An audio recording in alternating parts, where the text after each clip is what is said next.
नमस्कार. जनहित एक्सप्रेसमध्ये आपले सहर्ष स्वागत. शिक्षण महर्षी रघुनाथ सखाराम राऊत यांचे शैक्षणिक क्षेत्रात भरीव योगदान. पालकमंत्री श्री गणेश नाईक. समाजातील अशिक्षित समूहाला शिक्षणाच्या प्रवाहात आणण्यासाठी शैक्षणिक संस्था स्थापन करून समाजातील अनेक घटकांना शिक्षणाच्या प्रवाहात सामील केले.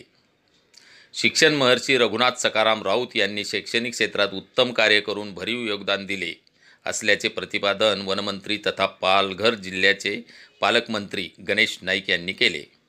माहीम शिक्षण संस्थेच्या संकुल क्रमांक 2चे रघुनाथ सखाराम राऊत संकुल असे नामकरण व उद्घाटन माहीम जिल्हा पालघर येथे पालकमंत्री गणेश नाईक यांच्या हस्ते करण्यात आले.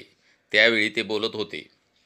यावेळी व्यासपीठावर खासदार हेमंत सावरा, आमदार राजेंद्र गावित, जिल्हाधिकारी गोविंद बोडके, माहीम शिक्षण संस्थेचे अध्यक्ष अजय ठाकूर, उपाध्यक्षा नीलम राऊत, शिक्षणाधिकारी संगीता भागवत, सरपंच प्रीती पाटील, रजनी राऊत आदी मान्यवर उपस्थित होते.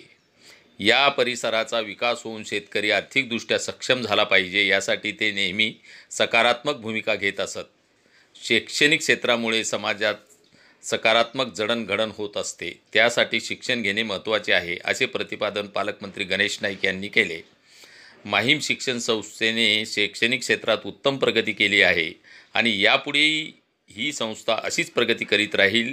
या शिक्षण संस्थेचे शिक्षण महर्षी रघुनाथ सखाराम राऊत यांनी ही शैक्षणिक संस्था उभी करण्यासाठी अथक परिश्रम घेतले आहेत आणि याच परिश्रमाचे फळ म्हणून आज ही संस्था नावारूपाला आली असून शैक्षणिक क्षेत्रात उत्तुंग भरारी घेत आहे असे पालकमंत्री गणेश नाईक यांनी सांगितले. कार्यक्रमाच्या शेवटी माहीम शिक्षण संस्थेचे अध्यक्ष अजय ठाकूर यांनी उपस्थितांचे आभार मानले. जय हिंद, जय महाराष्ट्र.